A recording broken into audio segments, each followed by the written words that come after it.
For me, when I'm creating a piece that I am not drawing, the design is in my head, for me that is. And for also that when I am into a piece, I can go on for 20 hours and I don't need to go to sleep. I don't need to get out for water. So I think that's the magic that I feel.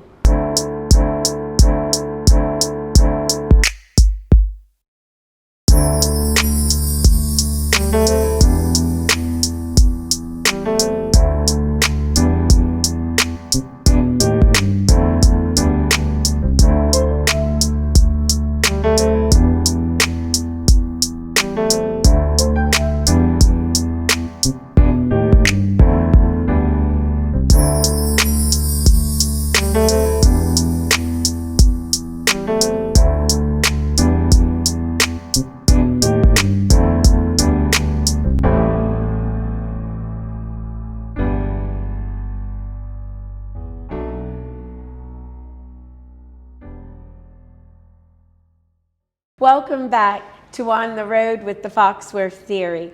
I'm your host, Eugenia Foxworth, with part 2 of our chat with designer Milagros Batista. Now, Milagro, you say that a knitted piece of your clothing out of the hands of a master knitter has the power to transform. Could you sort of tell us what you mean?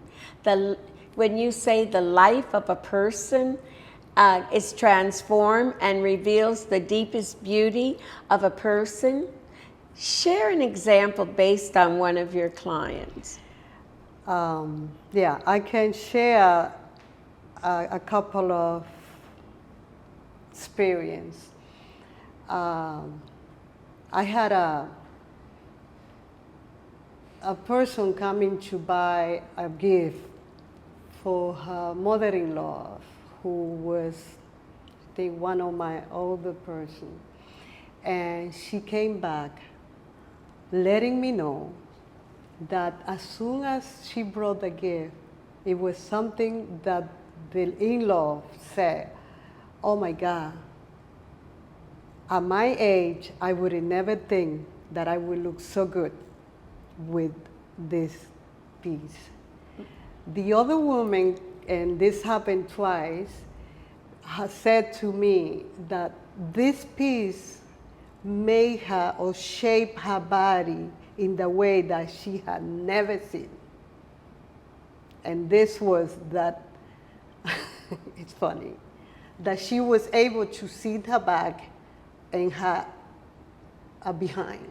That she thought that she was shaped. And this piece shaped her body the way that she had never seen it before. So, and that was not the only one. I have a couple of those cases. And that's very interesting, Yeah. Very. And I understand and I know as well. Now, a question. How has your business journey been as an artist and designer? It's been it's challenging for someone that have no role model. It's a challenge to try to break through a business that there are so many people trying to get in. But also, I think for me, what I have been finding is to find people who are willing, like your piece, your work, and I've been able to create private customer, and I can say that that has been the best of what happened in the business when you find people that like your clothing, that call and say, it's my birthday, I want to come and see what you have, and wear my pieces on the birthday for them. Those are what hire you and say, I'm going to make the next one, and I'm going to do the next one. Mm-hmm. Well, I do know one thing. You were honored once in the Dominican day parade because of your collection, your knitwear, your crocheting. And that was something very special because I know every culture does knitting, but what you did is not just the knitting. You took it to another level. And that is something. And you have your special clientele that refers, which lots of women don't do, to their friends, and their friends refer to you. That's right. So also, you say that knitting is deeply spiritual, liberating, and opens new paths for growth. Tell me more about how this happens. Yeah. For me, when I'm creating a piece that I am not drawing, the design is in my head, and I am just going, and ended in, like, where is your sketch? For me, that is. And for also, that when I am into a piece, I can go on for 20 hours, and I don't need to go to sleep. I don't need to get out for water. So I think that's the magic that I feel. And you can be thinking of so many things, and you don't have to stop. And you still making your piece. And I'm going to finish that piece, and I say, my God, it's there. So tell us about your career in community development and how you use knitting to engage young girls and women growing up in the inner city. Yes. Not only I began knitting and crocheting, I knew that that was my passion, but it became a passion in the social work setting. When I first came, before coming to the community of Washington Heights to work with young women, I was in other setting where it was just, you had to be here, you are the social worker, you are the case worker, and you see the women, and you provide service. I always took an extra time and gave time to do the piece, the creative part.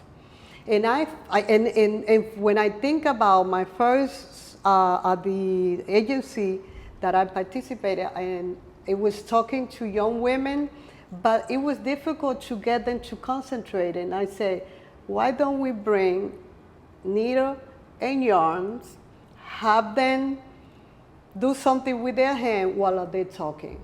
That was the best introduction to create something, and then that was history.